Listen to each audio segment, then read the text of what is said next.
Hey guys, Buffy Game Bet today, bringing out a video, and today we're going through just some off-meta builds that I'm currently using here near the tail end of Season 2 of Vanguard integration with Warzone. So these can obviously be applicable to multiplayer, but mainly here with the addition of the new Rebirth Resurgence map and the additions to that particular mode itself.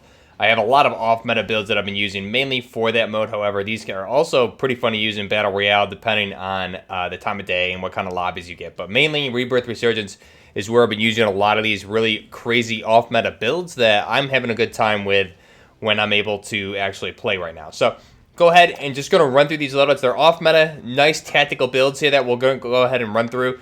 And I'm not going to repeat some of them. I have the same snipers and things like that, but we're actually going to run through all these loadouts here, off-meta builds. Let me know what you guys think of these builds. Have you used any of these? Are you using any of these? And leave me your suggestions down below here at the tail end of Season 2. Let me know what you're using on Rebirth Resurgence. So first off, we'll start out with this Mark 17 build. So this is a really weird build. I've never really used this until recently. I'm actually having a lot of fun with it. So we're going to run the Monolithic Suppressor, the Forge Tac 17.2-inch barrel. So typically I would run either no barrel or I would run the 20-inch barrel. However, the 17.2-inch, you're getting all the same pros and cons. However, you're saving quite a bit with mobility on this. So you're still going to get the damage at range, bullet velocity, and the recoil control. Versus the 20-inch barrel would be a little bit better, but you're going to lose out on that mobility. This is a heavy weapon with that 7.62x51, so you can really want to save on the mobility wherever you can, as well as get that recoil reduction for a decent medium range AR with this. So the 17-inch barrel, again, haven't used it really ever until recently, and I'm really enjoying it. So we'll go ahead and run the 17-inch with that mono suppressor. Skip out on the laser. We're going to run the aim op reflex or the aim point optic here for that precision sight picture, just a typical red dot. On this weapon, it works really well, especially for these close range type engagements, close to medium, that I'll be using this particular build for. Skip out on the stock. Gonna run the sleight of hand perk for this. I'm finding this is actually really good on the SCAR. Given the 20-round magazine, you could obviously swap this for a 30-round magazine, but when you need to reload, the reload time on the SCAR always seems to just take forever. With this, you're back in the fight, I would almost say quicker than you would be with the 30-round magazine. Yeah, you get the 10 extra rounds, but honestly, once you get to that reload, it's going to take some time, and that's typically where I get killed. Plus, the mobility with the 30-round magazine and making the SCAR as viable as you can with that 30-round magazine is going to slow down mobility and all that. So this build seems to be more of a mobility ergo type build, and you can get a full 20-round magazine back on the mag well very quickly with that sleight of hand. So we'll run that instead of a 30-round. No rear grip, no mag, obviously. We're going to stay with that base 20 round of the 7.62x51 NATO. And the operator foregrip. This is a foregrip that I've actually been using on a lot of weapons as of late. And the good thing about this is you're getting the recoil control, you're getting the cons for the aim down sight speed. However, you're not taking any real mobility hits for this, for movement speed. So here you can see with the Commando foregrip, your con is going to be the movement speed. Same with things like the bipod foregrip and the Merc foregrip. You're always going to get some sort of movement penalty, but with the operator foregrip, you're not. And that is honestly very good for the SCAR in particular because it is a heavy weapon. So let me know what you guys think of this SCAR build. Again, really nice build. Having a lot of fun with this, and it's very aesthetically pleasing, very tactical looking, and very off-meta. Next up, the Jock 12. This is a shotgun that I've used quite a bit in the past. However, this is a very different build. Again, mainly with Rebirth Resurgence, we see a lot of vehicles. They just introduced the trucks, and I'm just trying to have something new and fun to use. So all the same typical attachments you would see here. The Forge Tac Marauder for the suppressor, the longest barrel attachment, 5mm laser for the hipfire bonus, Commando foregrip so we don't take any aim down sight speed penalty, and we're just going to get that recoil stabilization and the aiming stability. And then I'm actually going to run the frag round. So that 8-round frag round, instead of something like a 20 or a 30-round drum mag, the frag rounds will save on that movement speed, but you're going to get the damage at range increase as well as the explosive impact, and you have slug rounds, so it's going to be more accurate. So the cons here, obviously, damage radius, bullet accuracy, fire rate, and stock ammo. So you're taking the difference with the ammo there, obviously. But here, the 12 rounds explosive, you get the dismemberment. It's a lot of fun to use, especially against vehicles. It's crazy. You can disable helicopters and things like that faster than you can with the Rytec with a 25mm round. So something's wrong with that. But again, it is fun to use. Does disable vehicles very quickly. So this is mainly a anti-vehicle weapon. However, it can be really good for clearing specific rooms from a distance as well, because it is slug rounds. It is pretty accurate. So that is our JA-12 or our AA-12 using those frag rounds. Next up, go down to the Knights Armament Machine Gun LWAMG build. So this one, very similar to what I always run. You can swap out the barrel, obviously, for either the adverse or the advantage based on what you're trying to do. I go back and forth between the two almost every time I play. But mono suppressor, adverse barrel for that increase, gas setting on there for the rate of fire, integral hybrid of the hammer sight, 100-round belt of the 5.56 by 4.5mm NATO, and the commando foregrip. Nothing crazy with this build. We've been over this build quite a bit in the past, but again, really good on rebirth. And again, you can swap that up with the advantage barrel for very, very accurate long-range fire as well, which is very fun to use also. So that is the Finn LMG, or the Knights Armament Company lightweight assault machine gun. Next up, the P90. Very interesting P90 build here. Mono suppressor, forged tack retribution, that longest handguard available or the barrel available. 5mm laser for the hip fire. I'm going to run an integral hybrid or a hammer sight on this. And then we're going to run the rubberized grip tape for the recoil control, with the combi and the aiming stability. Now, this thing looks crazy. However, it is very accurate. And that hammer sight at medium range is really, really good. And you can use that top mounted delta point for close range, which with this optic makes it, you get a little bit of a recoil reduction because it is one of those bulkier optics. It will reduce the recoil a little bit on this weapon as well. So this is actually a very odd build, like I said, but very, very fun to use and very effective. P90 is one of the more slept on submachine guns in the game for sure from Modern Warfare. Next up, I'm going to go with my German KSK loadout. So for this one, I'm running the MP5 SD. I'm going to run that subsonic integral suppressor. So this is obviously one that everybody always runs the mono integral suppressor, but the subsonic going to give you the sound suppression, no visible tracers aimed on sight speed, and no enemy skulls.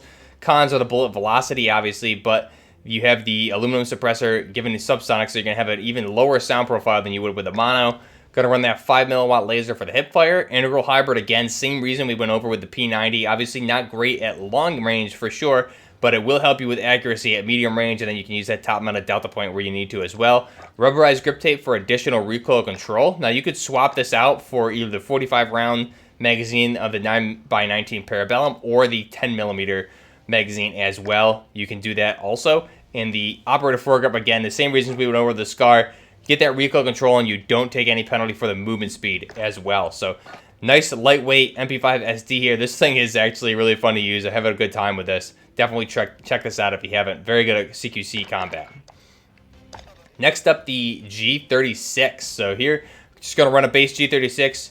I'm utilizing that necrosis blueprint. We're going to run the mono suppressor, base barrel, no laser, integral hybrid optic on there, sleight of hand, so we can get that quick reload with only that 30-round magazine that we're going to swap to. So we're going to replace that 100-round C-bag with the 30-round magazine of the 5.56 by 45 NATO. You obviously get a lot of pros over your cons there. You just reduce the ammo capacity by 70. However, your pros are very good. And believe it or not, this thing, because it is a light machine gun, it does hit pretty hard. So if you're able to hit your shots on this thing, it's a very underrated weapon. A lot of fun to use, to be honest, if you can use it right. And this particular build, I think, is a good build. Going to run the Ranger foregrip on there for that recoil control and the aiming stability. You can definitely try out the operative foregrip, but this, I've always had really good success with the Ranger foregrip, so I'm hesitant to really change it up. And this is a really good build, like I said, very aesthetically pleasing, goes really well with that MP5 build. And for the reticle, we're putting this on there so we get that nice T-pose optic for the 3.25, and then that top mounted delta is going to have that yellow circle there as well. So that's a really good weapon build. Definitely try that one out if you haven't yet. Next up, the German HK MG5. So again, very standard. This is my ghost loadout for my fully loaded. You can see mono suppressor, heavy barrel, hammer sight, fully loaded, Ranger foregrip, Mighty Mo blueprint. Just gives us a nice black 8 MG5 from H&K. Nice looking weapon. Again, really underrated and very good on rebirth. Next up, my M4 ISR, or integrally suppressed weapon. We're running the 12.4-inch Predator barrel, which is an integrally suppressed barrel. And with that barrel, you get the whatever laser you put on mounts on the right-hand Picatinny versus the top Picatinny with this barrel, which is cool. So we're going to run that 5mm laser for any close-range combat, integral hybrid or the hammer, rubberized grip tape for the recoil control, and the commando foregrip for that aiming stability and recoil stabilization.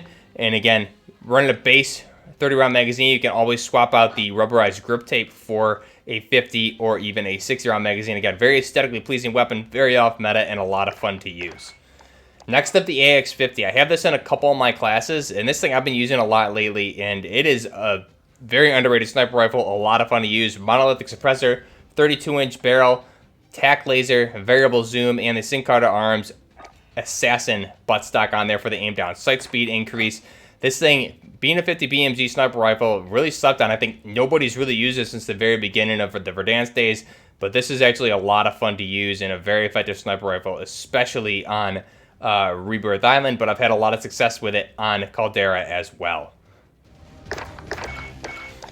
Next up, the VSS Ventura's class that I have named here. We're running an AK-74M build with that monolithic suppressor, the 23-inch Romanian barrel, utilizing that Resonant blueprint barrel. You're going to get the damage at range, bullet velocity, and the recoil control increase. Skip out on the laser. We're going to run that Solo Zero MVG enhanced optic. I've had a lot of success with this, utilizing the Spetsnaz Elite barrel and a grip, so I decided I want to try it out with the Romanian barrel. Rubberized grip tape for additional recoil control, and the 5.45 by 39mm ammo conversion for this to turn it into an AK-74MN build here, obviously. So we have the fire rate increase, recoil control will be reduced, or increase, I guess, for better recoil control. The cons of the damage and the range, obviously, and we only have a 30-round magazine. But again, very effective build here and a lot of fun to use. And then we're going to have the ASVAL converted to a VSS here with the 200mm OSA barrel, 4x flip sight, the Strelic buttstock for the recoil control, aiming stability, and the aim walking steadiness. Going to run the SPP 10-round magazine for that increased penetration. This is mainly, I have this for vehicles, specifically armored trucks. So trucks, even helicopters, just to pen through that vehicle and get able to get those hits is pretty key. So that's the only reason I have this. Definitely not worth putting a sniper scope on it, because the bullet velocity of this weapon in general, even with the SPP rounds, is so slow. So you're better off using something like a lower zoomed optic like this. And then we have the operator foregrip. Again, I've always found with the VSS and the ASVAL builds, the operator foregrip actually gives you the best recoil control for this weapon. So go ahead and try that out. That's our VSS M Ventura's build. Very nice looking build. Again, this is built specifically to pen through vehicle windshields and get opponents in the vehicles. And then I also have the snapshot grenade on this class in case I need to get somebody through a wall or something like that with that SPP round. So that's our VSS AK-74MN build. Next, we're going to run the DSA 58. So this is an interesting class setup. I have the tactical suppressor, the longest barrel in slot for the marksman barrel, 4x flip, 24-round magazine, and the Ranger foregrip on here. You can obviously swap out some of these as you see fit. Really nice looking build. Again, this is mainly for still close to medium range engagements. With this, you can swap out the barrel for the base barrel, replace it with a laser, or even use the OSW barrel. It's still going to be a very effective weapon. Specifically, you want to be using this mainly at closer ranges, but that's a really good build. And then here I have the Rytec AMR with a 25mm ammo conversion. Going to run the Harbinger barrel for max recoil control. Tac laser, variable zoom, 25mm ammo, and the bipod. This is specifically for anti-vehicles on Rebirth Island, mainly armored trucks, cars, helicopters, things like that. And this thing, even anti-lighthouse is very good. So that Harbinger barrel gives you the best recoil control in slot. However, it negates the muzzle attachment, so you are going to be going loud with this, and boy, is it fun to use. So definitely check that out if you haven't yet. Next up, our Mark 46, or in this case, I have a Parasaur build here. So I went back to the Parasaur recently, and it is surprisingly very, very good. I'm not sure why all of a sudden this thing seems to be good again. Probably because I'm using the base 100-round box magazine here. But the monolithic suppressor, 18-inch para barrel, tac laser, hammer sight, and the commando foregrip. And this thing is honestly amazing. Even at medium range, I'm able to down people very, very easily. Very effective build here. Again, I used to use this all the time when this weapon came out, and then I had to go away from it because they nerfed it so hard. But for some reason, it seems to be having a lot of success for me lately. So definitely check that out again if you haven't already. And then here we're using another really weird AMR build. This one I'm using the XRK tank brake for that recoil stabilization. Gonna run the FTAC 448mm Dictator barrel. This is gonna give us better aim down sight and movement speed, cons of the bullet velocity and the recoil control. And then we're going to run the tac laser, variable zoom, and the bipod. Again, this is a really short CQC type sniper rifle build that is going to be going loud with this. So check this out. This is a weird one, but again, just kind of like a troll or a meme gun. It is fun to use. Next up, the IMI or the IWI Tavor 21. Going to be running the monolithic suppressor, FSS Ranger barrel, hammer sight, 50 round magazine of the 5.56x45, and the commando foregrip here. This weapon is a ton of fun to use. I've been having a lot of really good games with this, specifically in solos. I've even, to the most part, a lot of games, I've swapped out the 50 round magazine for a tac laser and used it that way as well. But that's our Tavor 21. Again, and then I'm running it here with a AX50, the same build I showed previously. Good combination there for that close to medium and the long range engagements with that sniper rifle. Next up, we have the ASVAL build. So this is more of my Russian Spetsnaz type build. I have what I'm using here pretending to be the T5000 from the Orsa, I believe, is the manufacturer. I can't remember the manufacturer name right off the top of my head, but the T5000 sniper rifle, Russian sniper rifle, running the monolithic suppressor, 26-inch barrel, variable zoom. That XRK SP TAC 208 Ultimate buttstock gives us that chassis conversion to something similar to the T5000, and then the 300 Norma Mag 5-round magazine on there as well. So that's our Orsa or Orsis T5000. Not sure why I cannot remember that off the top of my head right now. Let me know down in the comments if I'm right. I think it's Orsis T5000, but let me know. Then I have a very interesting ASVAL build here with the 200mm OSA barrel, 5mm laser for anything close quarters, integral hybrid for the same reasons we went over with the P90 and the MP5, 30-round magazine of that 9x39mm ammo conversion of the SP5 or SP6, I believe it is. And then we have the operator foregrip, again, save out on the movement speed penalties there.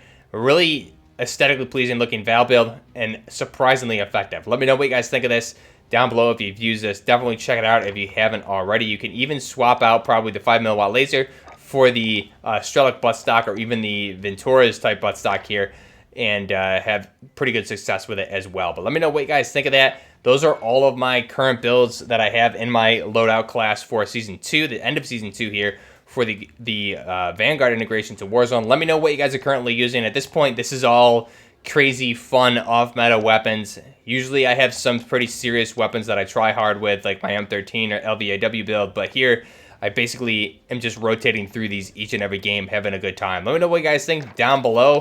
Also, we're running our Shadow Company operator with all these right now just because he goes with pretty much anything. Being mercenaries, can pretend it's really any country to have sort of a more immersive type experience based on whatever weapon choice you're using. So let me know down below what you guys think. Till next time, this is Buffering Gaming, out.